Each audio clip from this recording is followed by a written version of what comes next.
मुदीरये नष्टप्रायेषु अपद्रेषु नित्यं भागवतसेवया भगवती उत्तमश्लोके भक्तिर्भवति नैष्ठिकी ॐ ज्ञानतिमिरान्धस्य ज्ञानाञ्जनशलाकया चक्षुरुन्मीलितं येन तस्मै श्रीगुरुवे नमः मुखं करोति वाचालं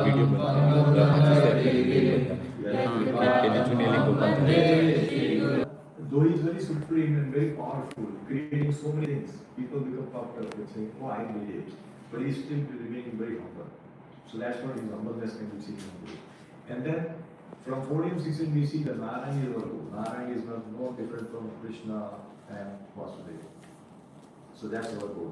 And 1720 talks about dependence and transcendence all the time. Okay?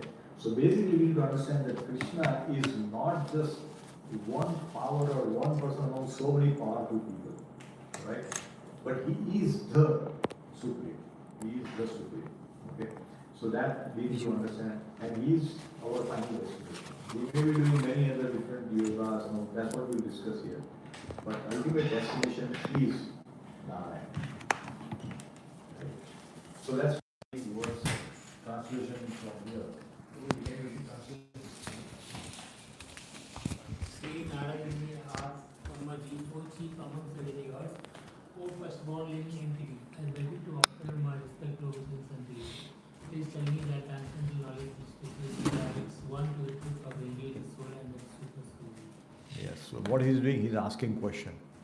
Similarly, if you go to Bhagavad Gita, Arjuna says, Karpanya doso pahata swabhava, and then say, oh, I am your disciple, please enlighten me. And then Krishna starts speaking. Krishna is not spoken until then. Until Krishna surrendered, Arjuna had lots of confusion. But until Arjuna surrendered to Krishna, Krishna did not speak a single word. He was only listening. Similarly, Narad Muni is also asking question. Please tell me. So this is the best way to enlighten ourselves. Asking a sincere question. That's what is happening. Yes, Prabhu.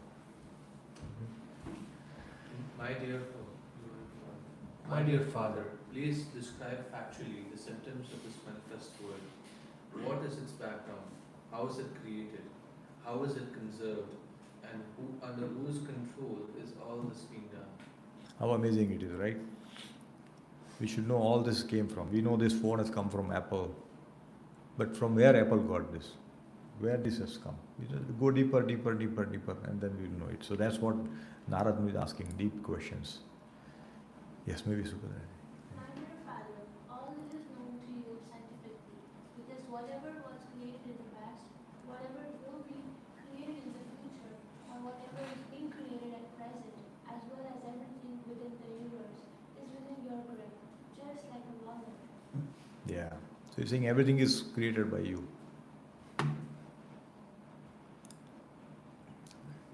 My dear Father, what is the source of your knowledge?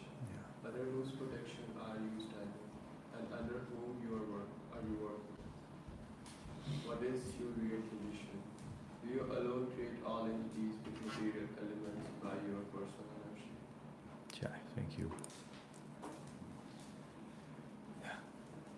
Whichever way is fine. Everybody will get opportunity. Yes, spider very easily creates a network of its core and manifests its power of creation without being defeated by others.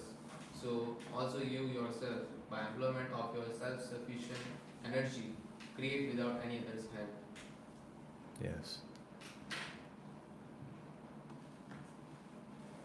Whatever you can understand by nomenclature, characteristics and features of a particular thing, superior, inferior, equal, eternal or temporary, is not created from any source other than that of your lordship, though so great. Yet we are moved to wonder about the existence of someone more powerful than you when we think of your great austerities in the perfect discipline. Although your good self is so powerful in the matter of creation. So here, look at these words of Narad Muni. He is asking, though you are the powerful, I think you are still doing some practice. So who are you actually practicing on, right? So he says, you are doing great austerity. When you do austerity, you are doing for somebody else, right? So that's what Narad Muni is understanding and asking question accordingly. Because when we worship something, when we depend on something, that means there is somebody superior to us. That's what is happening. Yes. My dear Father, you know everything, and you are the controller of all. Therefore, may all that I have inquired from you be kindly instructed to me, so that I may be able to understand it as your student. Yes. So fastest way to fastest way to learn something is to ask questions, right? Or become teachable. Many times we ask questions, but we are not teachable. Means we don't take the instructions, we don't, whatever response is given, we may not implement. So if you want to learn, we have to become teachable.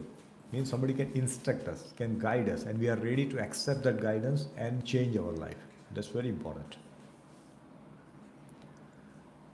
Lord Brahma said, "My dear Narada, being merciful to all, including me, you have asked all these questions because I have been inspired to see into the progress of the Almighty Personality of God." So one important point here is that good questions are like a service. Like if you ask question, it is serving other who are participating in this also. Because I have a question, but I am not asking, but Jivadoya Prabhu is asking questions. So that will enlighten me also. So he is doing service to me indirectly. So asking question is like serving others. How wonderful it is, right? Okay. Yes, Jivadoya Prabhu. Whatever you have spoken about me is not false, because unless and until one is aware of the personality of Godhead, who is the ultimate truth beyond me, one is sure to be illusioned by observing my powerful activities. Yes. So delegation doesn't mean one is a supreme. We may delegate, and that person can do it, but that's not supreme. That's what it here. Yes. Who's going to read? It's too light. Sorry about that. Maybe I can read? I can read. Okay, who can read? I create after the Lord's creation by his personal appearance, known as the Brahmajyoti, just as when the sun manifests fire, the moon, the Firmament. Influential planets. Planets and the twinkling stars also manifest their by brightness. Sorry, the brightness is not fitting into this picture. Sorry, I apologize. Sorry about that. It looks great here, but when it comes here, it's not. So, okay. Prabhu, can you read? By our senses and meditate upon Lord Krishna, Vasudeva, the personality of Godhead, whose invincible potency influences them. This is the second class of men who call me the Supreme Controller. Thank you. Yes, Prabhu. The elder energy of the Lord cannot take precedence, being ashamed of recognition, but those who are bewildered by a higher holistic thought nonsense, being absorbed in words of it is I and it is mine. Thank you. Yeah, who is? Five elementary ingredients of creation, the interaction thereof set up by eternal time, and the to region or nature, the individual living beings, are all differentiated parts and parcels of the personality of Godhead Vasudeva, and in truth there is no other value in them. Yes, thank you. 5 elements, we know the Bhumi Rapo, Nalo Vayu, Kham, Mano Buddhi Evacha. That's what it is. Yes, we can start again. Can you read? Next. The Vedic literatures. Oh, it's not coming well? The Vedic literatures. Okay, so I don't know, something has gone wrong with the screen. I have to disconnect. Where is our friend gone? Yeah, he's already disconnected. I think best is to get the HDMI cable. It will solve all the problem. We don't have HDMI cable, right? Maybe I can bring it next time if there is a class. Which words does it do? Yeah, you can read from. I'll give you this. Let's start reading while you're reading, please. 15. Yeah, 16. So you have, you pass it on? Okay, thank you. Let me fix it. Are made by and are meant for the Supreme Lord. Demigods are also meant for serving the Lord as parts of it. Different planets are also meant for the sake of the Lord, and different sacrifices are performed just to please Him.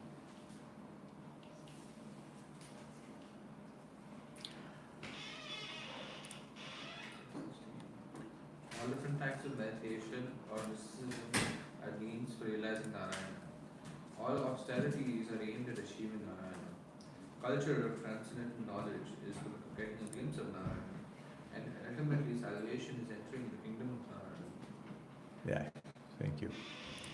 Inspired by him only, I discovered what is already created by him, Narayana, under his supervision as all-pervading Supersoul, and I am created by him only. You.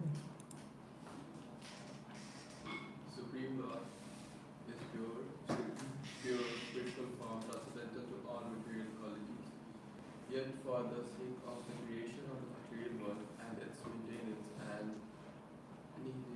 annihilation, he acts through his external energy the material modes of pleasure called goodness, passion and ignorance. So Krishna uses the material energy, but he is never controlled by that.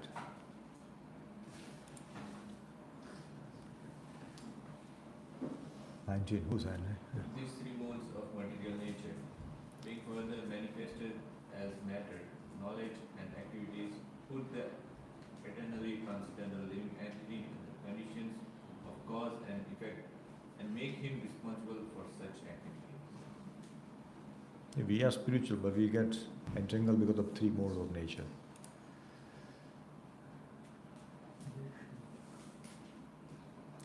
Yeah, anybody who's O Brahmana, Narada, the superseer, the transcendental Lord, is beyond the perceptor of material senses of living entities.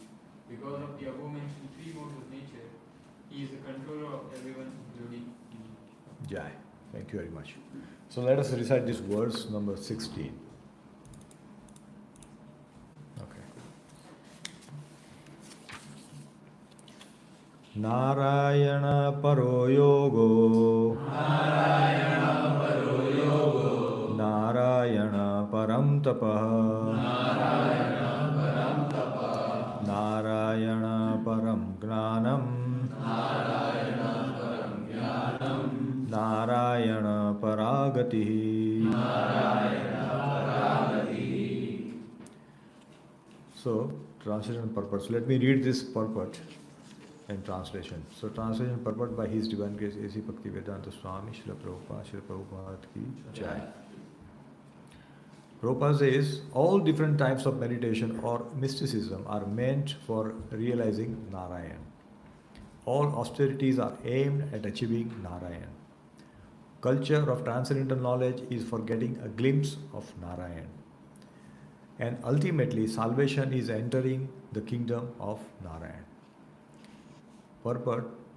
In meditation, there are two systems of yoga, merely Ashtanga Yoga and Sankhya Yoga. Ashtanga Yoga is practiced in concentrating the mind, releasing oneself from all engagements by the regulative process of meditation, concentration, sitting postures, blocking the movement of the internal circulation of air, etc. Sankhya Yoga is meant to distinguish the truth from ephemerals, but ultimately both the systems are meant for realizing the impersonal Brahman, which is but a partial representation of Narayan, the personality of God. As we have explained before, the impersonal Brahman effulgence is only a part of the personality of Godhead. Impersonal Brahman is situated on the person of the Supreme Personality of Godhead, and as such, Brahman is the glorification of the personality of Godhead. This is confirmed both in the Bhagavad Gita and in the Matsya Purana. Gati refers to the ultimate destination or the last word in liberation. Oneness with the impersonal Brahma Jyoti is not ultimate liberation. Superior to that is the sublime association of the personality of Godhead in one of the innumerable spiritual planets in the Vaikuntha sky. Therefore, the conclusion is that Narayan, or the personality of Godhead, is the ultimate destination for all kinds of yoga system as well as all kinds of liberation. Jai Shri Prabhupada. So now let's deep dive into the verse number 16, because this is very important that we go there and understand what's being spoken here. So we talked about 4 things, right? Yoga, in this verse, they talk about 4 things. Brahmaji is speaking 4 things. He's saying yoga. Para yogo, param tapa, param gnanam, paragati. 4 things. Okay. So let's go into this. Yeah. So spiritual life is not just, doing spiritual things. There are so many spiritual things one can do. Fasting. Today is Ekadashi. We are fasting. Some people may fast for what? For health. Okay, I'm fasting because now somebody has identified and got a Nobel Prize that if you fast once in 15 days, all your cancer cell can die and you can become more healthy. So people fast for that, right? So we should understand that if I am fasting, where I am going? Am I going closer to Krishna? Am I going deeper into my spiritual practice?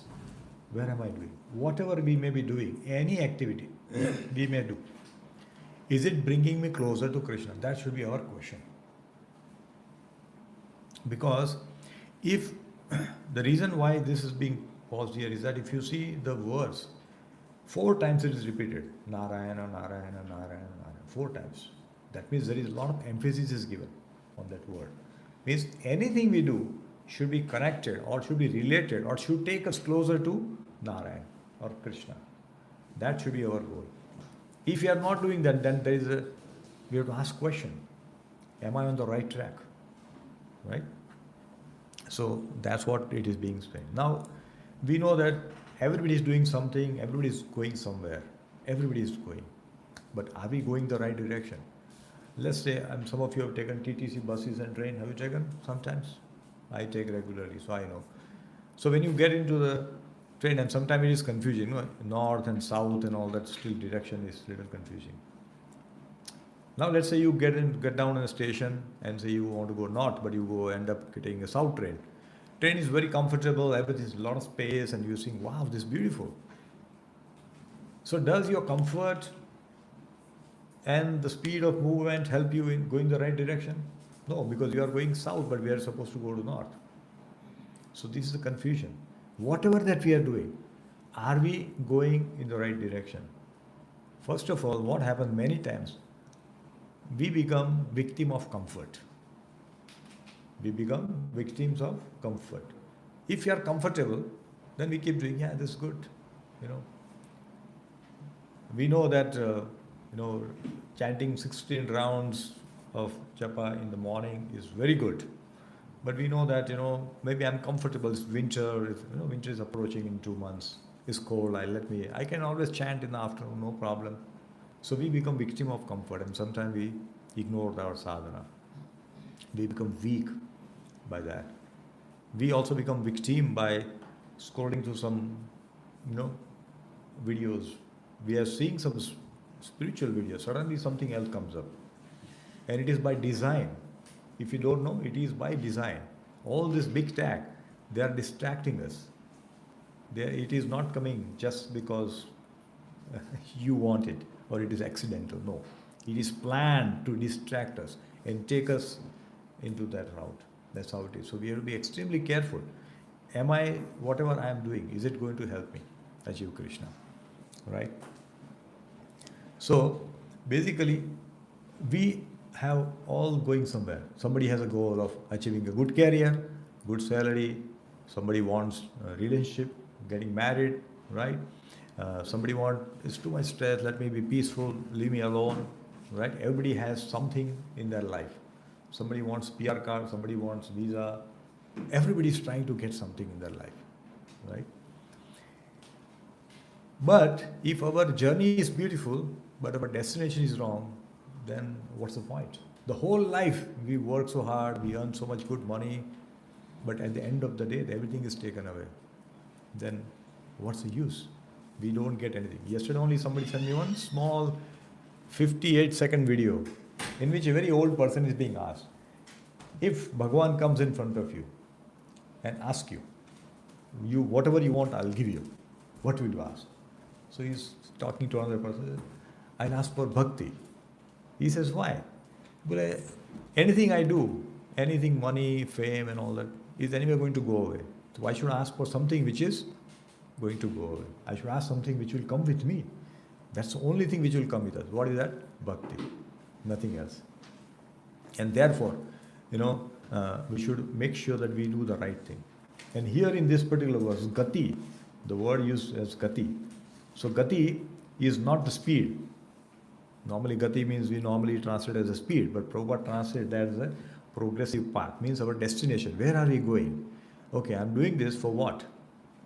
To become rich, to become famous, to become healthy, to become wealthy, or I want to go back to Godhead. I want to go closer to Krishna. I want to love Krishna, and therefore I'm putting this effort. What is my destination? So this is one of the very important, because as I said, we many times, or most of the time, we become victim of our comfort. So we have to come out of a comfort zone. Otherwise, we will be doing this thing. Like for example, we are comfortable doing certain activity on our own. But when we try to do in group, it becomes a big challenge. But unless we do that, we cannot become confident. Right? Somebody may be a bathroom singer, sing nicely. But you say, okay, come and sing in the kirtan. Then we need a practice. Right? So you have to come out of comfort zone and practice that. Similarly, any spiritual activity, we should never become complacent or comfortable with what we are doing. We have to always try to get better by endeavoring harder. And harder in the right direction. Direction is very important. Right? So that's what this particular verse is also telling us to go. Right? So we have to understand that we have to ask, whatever we are doing, we should ask, what is the real gati of my life? Means, if I give my day-to-day activity to somebody else, say, please read, this is what I do every day, on a regular basis.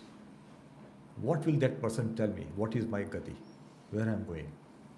That's why we all have a sadhana chart, right? We fill up, I read Prabhupada books, Nectar of Instruction, Ishopanishad, whatever it is, and then I listened to the lecture of my Guru Maharaj, I did this seva. Why it is there? It has a purpose. It is not to monitor that, okay, what are you doing? No, it is not for that. It is for our benefit. But sometimes as a new sadhaka, we feel, why is he asking these questions? Initially when sadhana card comes, then we feel, oh my God, it's too much. I have seen some sadhana cards which are very detailed, and then the scoring point, you get 5 points, and if you chant after 8 o'clock, it becomes 0. Radhesham Prabhu has a sadhana chart, which is very complex. And if I start feeling, I don't know what I'll get. So it's very difficult. But if you follow that diligently, then what happens? Look at ourselves, If you see a difference between a devotee, like two devotees start the practice same time. And I'm telling you from my experience, okay? I was serving a Bhakti Vriksha in Atlanta. And we had like 25, 30 devotees who come regularly. Now there are devotees who become so advanced, they've got initiation, and some got diverted. They're chanting just one round, even after attending Bhakti Vriksha for 3 years and attending various classes and all this thing. How? Why? What happened to them?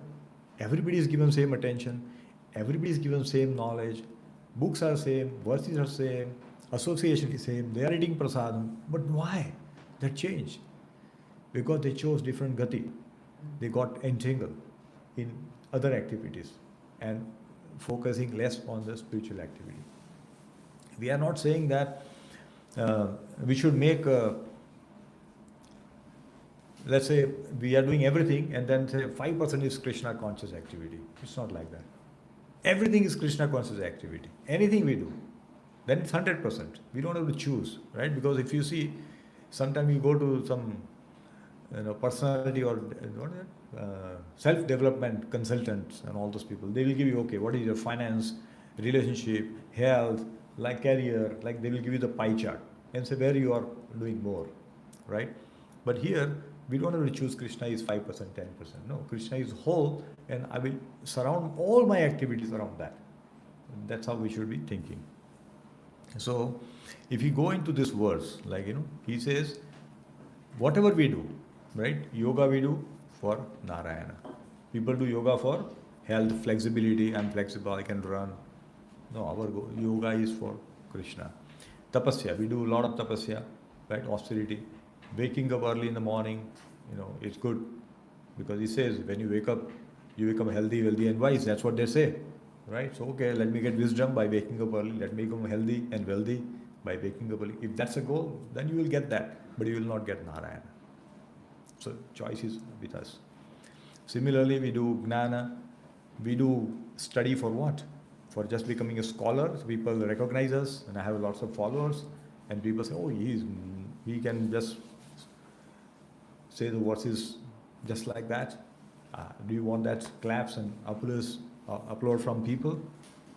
Or you're doing Gnana so that you understand, try to understand Krishna, and therefore you start loving him. You love one when you understand the person, when you know the person. If you don't know, how will you love him? Right? So that's what it is. And Gati, our final destination should be Narayana, Krishna, nothing else. Right? So 4 times Brahmaji is saying, and in fact in the previous verse also, Brahmaji says the same thing. Right? So our destination, our final destination is not hidden. We don't know where we are going, that's not the case. Everybody knows where we are going, right? At least that clarity is there with everyone. Or somebody is going to Vaikuntha or somewhere else. Everybody is going to Golok. Everybody's final destination, right? Back to Godhead. Perfect. So Brahmaji is repeating, and by repetition it means that it is an important point, right? Like we say in Kali Yuga, we should just chant. So what is it? Kalau naste eva, naste eva, naste eva, 3 times. So when somebody is emphasized, emphatically repeated, that means it is the most important. It is a very important point. When we go out and the mother will keep telling, beta, please take care. We are packing, please take care. Go out, please take care. Why? Out of love, she is concerned. She is telling repeated means we have to do that. That's what it means. So multiple repetition means emphatically being told that we must do this. That's what it is, right? So we should do anything we do for Narayan, for Krishna. That should be our ultimate thought process. Now, Brahmaji has become very humble and responding to, Narad Muni. So Narad Muni sees that Brahmaji has created this amazing world. Wow, that's so great, right? And we feel he is very powerful. Of course, Brahmaji is very powerful, no doubt. Beyond any doubt, he is very powerful. Somebody who can live for 311 trillion years, 40 billion years, and do so much creation is definitely very powerful, right? So, but Brahmaji is doing tapasya. So Narad Muni is saying, you are doing tapasya, for whom you are doing? Like if you see, have you seen Lord Shiva's picture? And everybody, we all have seen, grown up seeing Lord Shiva's picture. What is he doing? What is he having in his hand? He's having beads, Rudra, he's chanting. So that means he's meditating on somebody higher, isn't it? So many times we get confused that that's okay, those who follow them, that's fine. Their destination is what they want to go to, and that's perfectly all right. We are not going to fight with them. But the truth that Bhagavatam tells is that Vaishnavanam Atvashambhu. He is the topmost Vaishnava, and therefore any Vaishnava who meditates on whom? Lord Krishna, right? So he's also chanting Ram, Ram, Ram, Ram. He's doing that. So that means there is somebody above him, right? Just because there is a temple president doesn't mean he is the supreme. There is a GBC on top of that, there is a governing body, and everybody is on top of that. So that's the way the hierarchy works. So what Lord Brahma says, just don't stop with me. I am not your destination. I am not the destination. Sometimes very powerful people say, yeah, you come to me, I'll take care of it. But not everything is in their control, right? Like today only we tried connecting, it connects every time. We just didn't connect for some reason. So if I say, come to me, I know I'm a great IT guy, I can take care of you. And it just makes you humble just by not connecting. Very simple thing. So Krishna or Narayana is like that. We have to understand that he is the Supreme. There is nobody above him, nobody beyond him, nobody is equal to him. Nobody is equal to him. So, the humility of the people, anybody that, for example, if you want to develop true love for Krishna, we all have to become very humble. And Brahmaji is displaying that humbleness by saying that I am not the one. Krishna is supreme. Please go to him. He is the supreme. Right? Unfortunately, in the young age, we get a lot of motivation by seeing somebody who's very successful, somebody who's very famous, somebody who's got lots of followers.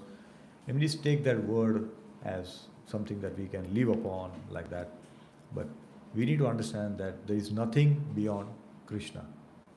And he is our goal. He should be our goal. Right? So, power can be delegated, but supremacy cannot. So, Brahmaji has getting power to create this. Sarga, Visarga.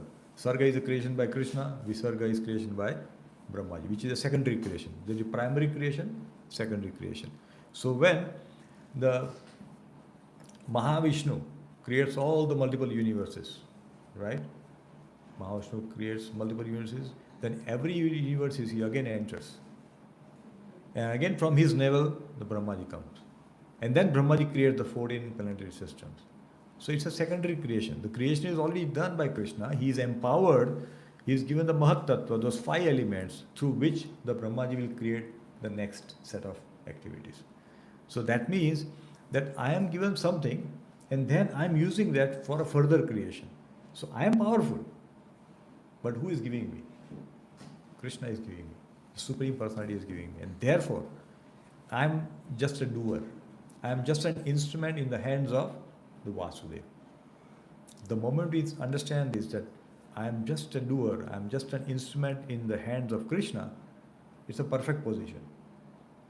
Like what Arjun says, whatever you tell me, Krishna, I will do it. Eventually, finally, he says that.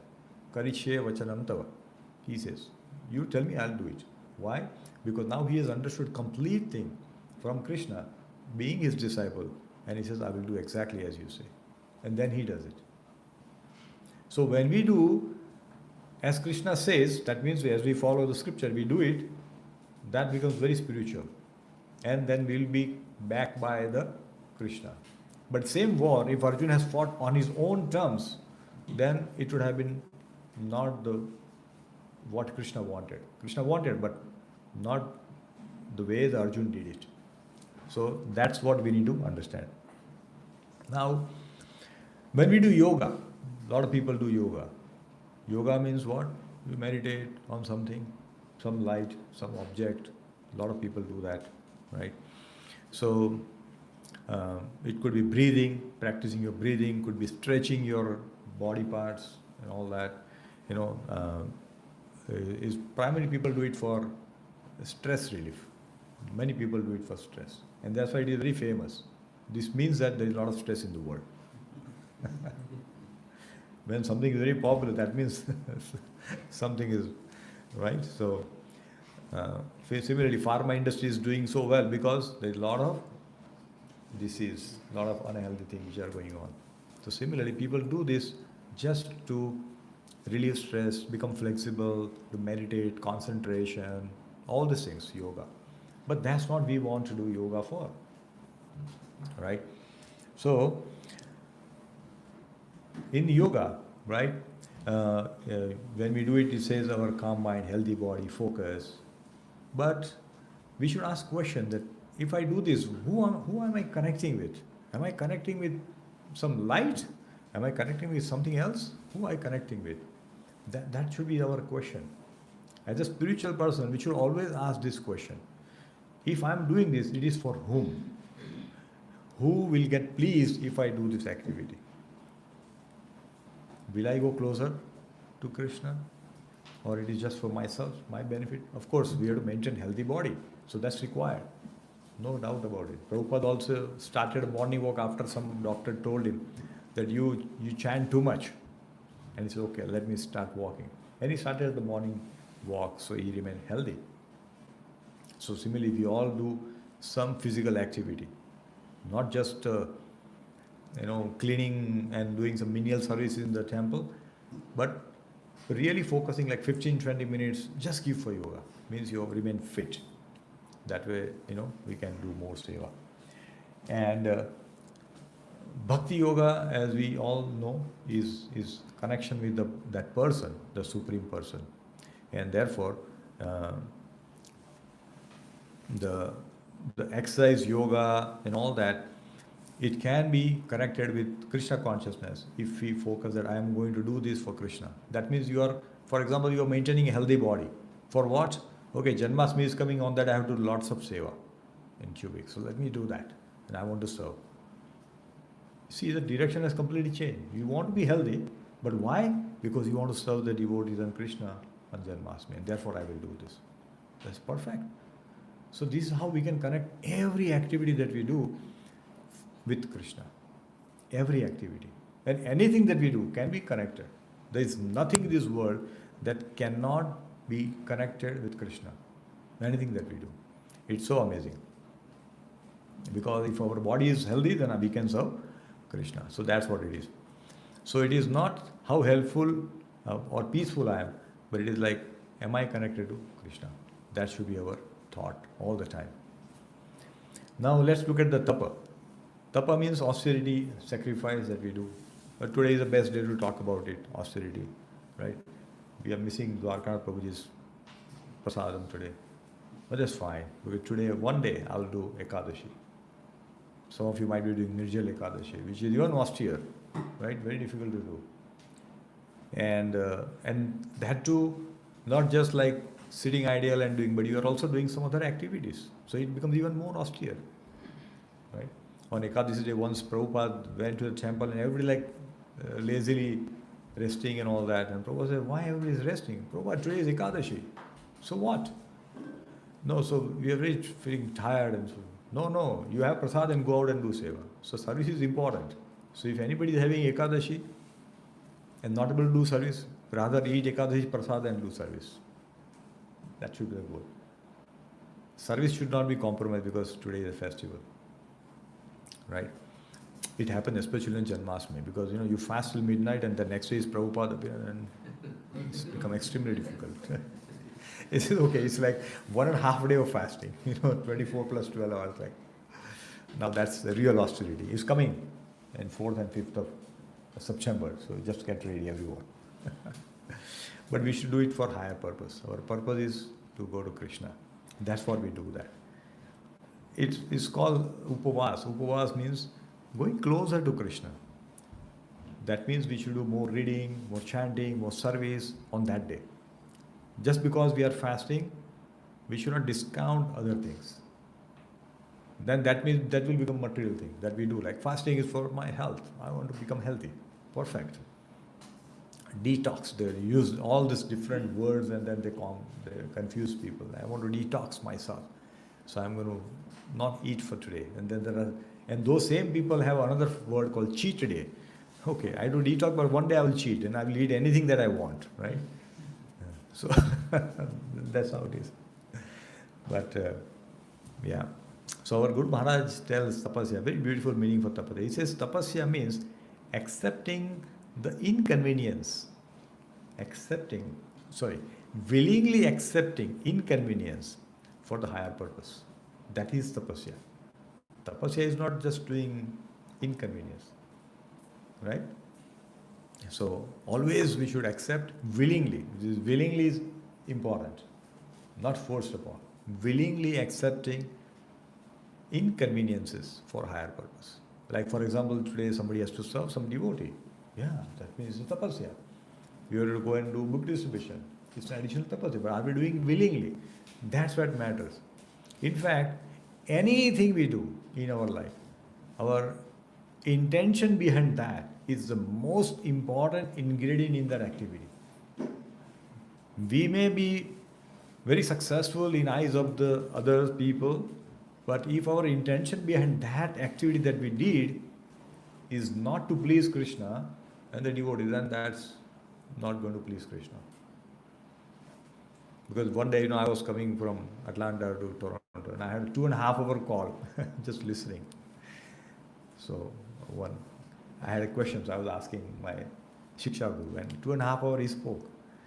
So we were back and forth, and he mentioned this one point, and he gave me so many different examples. He says, unless your intentions are not clear, if intentions are not favorable, anything that you do is futile, is of no use.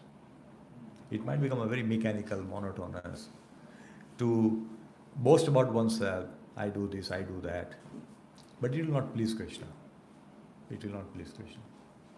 We have to do any activity that will please people around us, the devotees around us. That will please Krishna.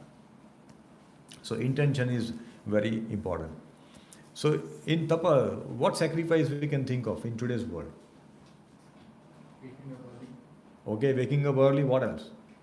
Associating with devotees. Association with devotees, tapasya, okay, what else? Maybe difficult devotees. Chanting, morning chanting, okay, what else?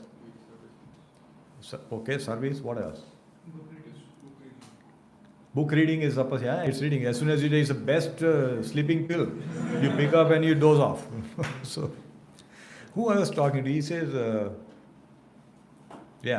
I met one devotee in Atlanta, and he was mentioning, Prabhu, when I was a child, youth, he says, I like to read, but as soon as I pick up the book, I'll just, go to sleep. So he says, whenever I say, where is my book, give me that. तो मेरी माँ बोलती थी, my mother will tell, अच्छा उनको सोने का दवाई दे दो, because he's going to take, and then it happens to many of us, right? As soon as we start, and no matter how long you have slept before, we feel asleep at that time. So it's a pill for somebody. So yes, reading book is austerity absolutely for some. Yes, anything else? Eating Krishna Prasad is an austerity. You have to eat in moderation, right? Yukta ahara viharasya. So you have to yukta ahara, moderation. What else? You guys want to talk about the biggest distraction activity is an austerity? Nobody spoke about that. Yeah, social media is the biggest distraction. In the garb of watching Maharaj's lecture and all that, we are doing so many, it's a tapasya. Because you have phone, you're watching, and some ting and comes, and then, I think I can pause, because any Maharaj is going to speak in 5 minutes, no problem, I can just pause it. I go there. He anyway keeps speaking, so I have no problem. And then you go, and then it becomes big tour, and the lecture is also gone sometime. It happens with me, sometimes I send some important, and then it just get lost. So this is the power of social media. So we have to tapasya, to say, I'm not going to use this phone for a few hours in a day. It's a big thing, we feel that if I don't use the phone, then the world will collapse. I have to stop this war and all this thing. I'm so responsible. Just live without the phone for one day, and you will know that you are not even required in this world. Just leave your phone away, 24 hours.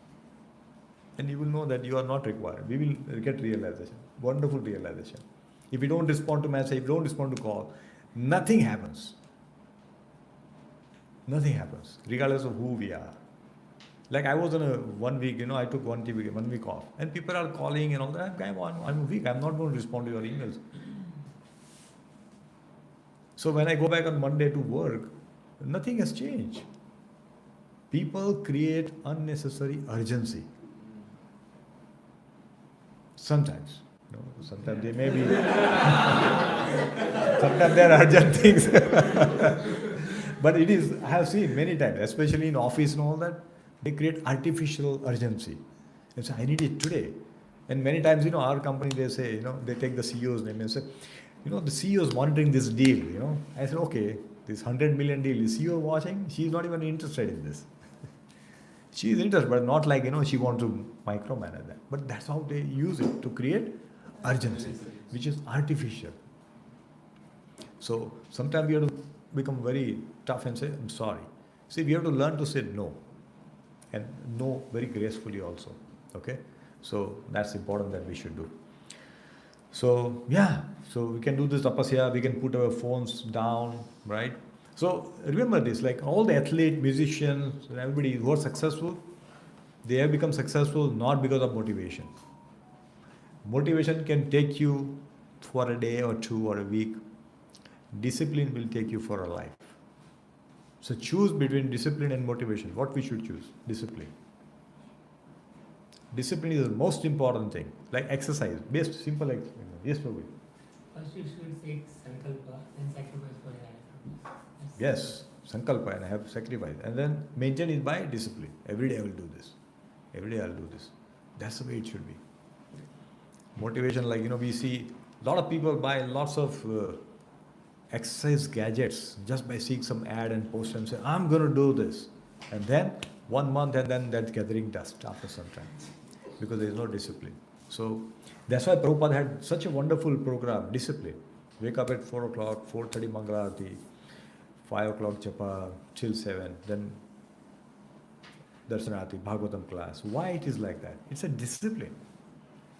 It makes our life very consistent, and that's the way we can practice Krishna consciousness very easily.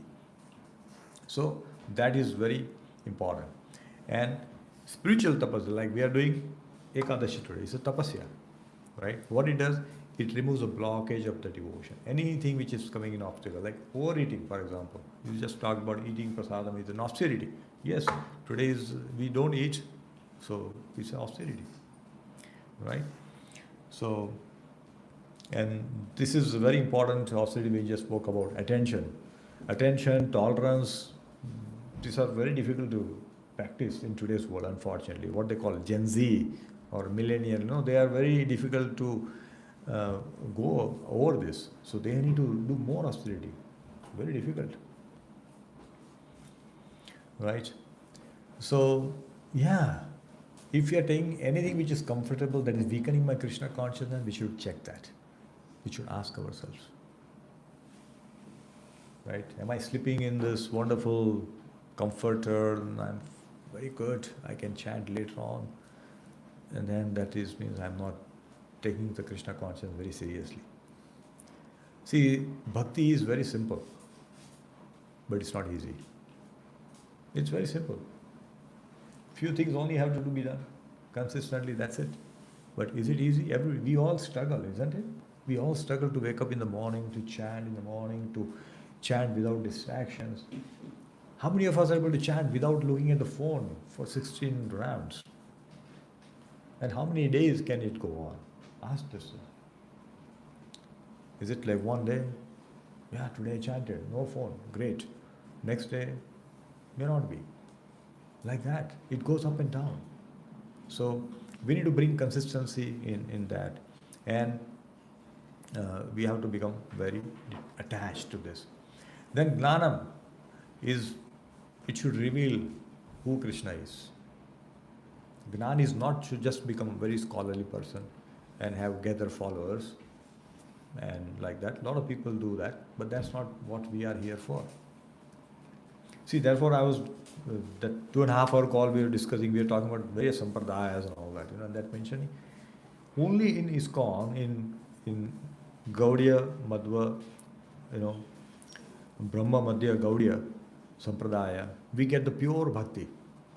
Everywhere else, they also teach Bhagavad Gita, they talk about Bhagavatam and all that, but they don't really emphasize on Krishna being supreme. And Krishna is our goal. They don't talk about that. So if you want pure bhakti, we are in the right place. We are in the right place. So we should cultivate this knowledge to understand Krishna, who Krishna is. What is my relation with Krishna is. Right? Because even if you are millionaire, have a wonderful college degree, have a wonderful job, but if you don't know who am I, why I exist, why I am suffering, if these questions are not coming to our mind and we are not acquiring any knowledge, then what's the purpose? Anything that we do is going to go away. Right? So, yes.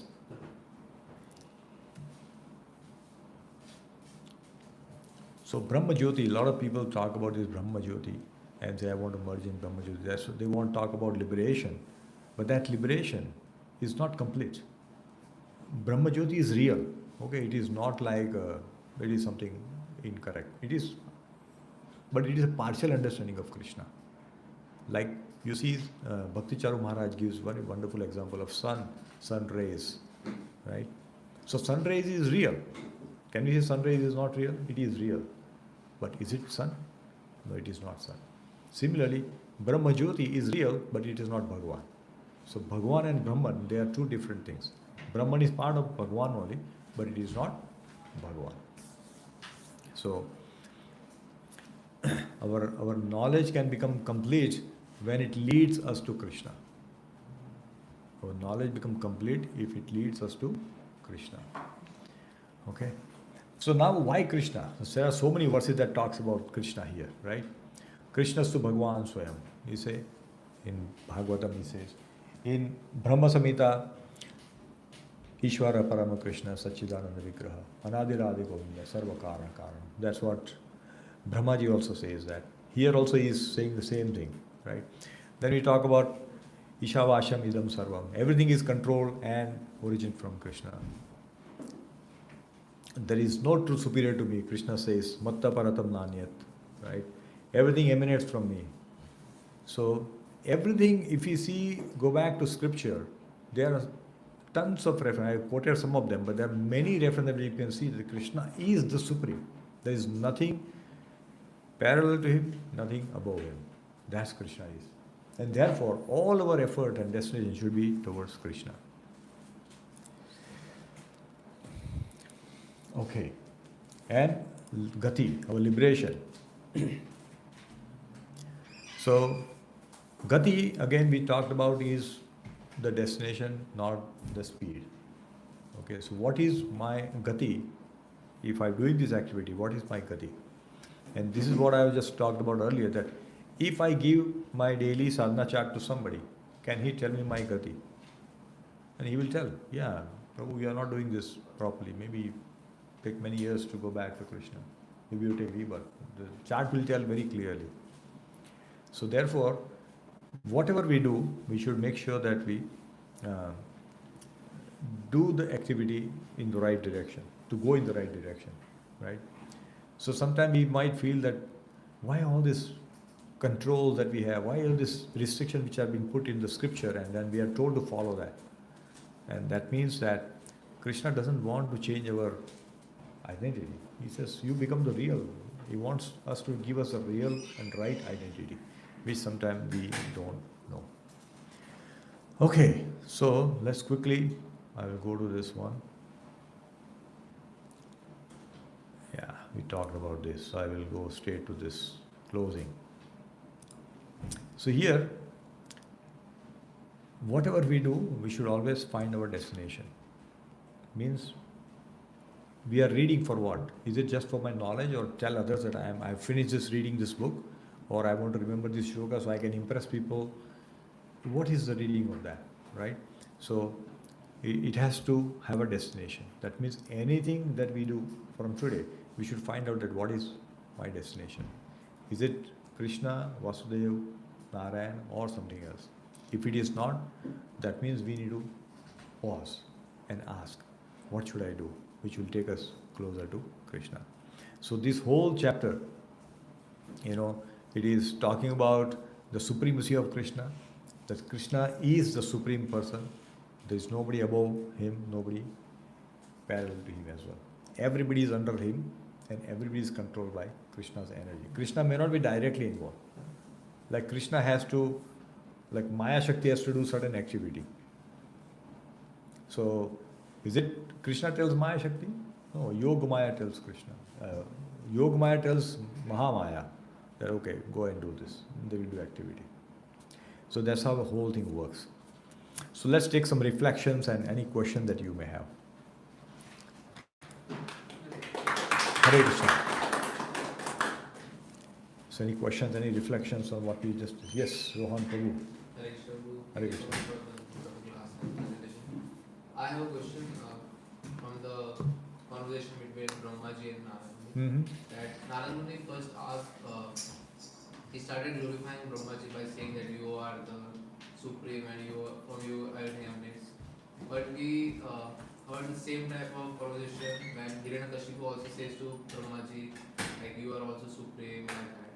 But we can say when Narad Muni, when he met Bhaktivedanta and when he ate the reference of them, he got devotional service and he got love for Krishna, and he also meditated on Krishna also. So why did he talk about Brahmaji as he is the supreme? No, who did not speak about Brahmaji as supreme? Narad Muni. Uh-huh. No, Narad Muni is saying here that Brahmaji, you are the. I mean, he is asking. There are all this coming, so it looks like you are supreme, but you are still meditating on someone. So he is saying that I know you are so powerful. It looks like you created such a wonderful world, but it looks like there is somebody above you because you are meditating on that person. So who is that? That's the question he's coming to. So here, he's glorifying Brahmaji for his actions that he has done. That means the whole world is created by him. So he's saying, wow, this is wonderful. But then he says in the last verse, saying, oh, but you are also meditating on somebody. You are thinking, well, who is that? And then Brahmaji says, okay, you tell me I am very powerful, but actually I am getting the empowerment of somebody. That's what he says. So is that helping you or something? But he already knew, right? Or that Krishna is the supreme before he asked Brahmaji. No? No, he didn't know. See, Bhagavatam is not in a sequence. So remember that Bhagavatam is not going by sequence. So, okay, one after another. This is not in a chronological order. It is in the way the Sukadeva Goswami meditates and he starts speaking. So all the action that we see in Bhagavatam, they are not that, okay, this happened first, that's why it is in canto 1. This happened second, that's why it is in second canto. Like that. It is not like that. It is not in a chronological order, the way it happened. So things are jumbled up here and there. That's how it is. So that's the way sometimes it confuses that why this topic is coming now and he should have known earlier, or he knew already, but why is asking this question? So that's confusion can happen because of that reason. Yeah. Thank you.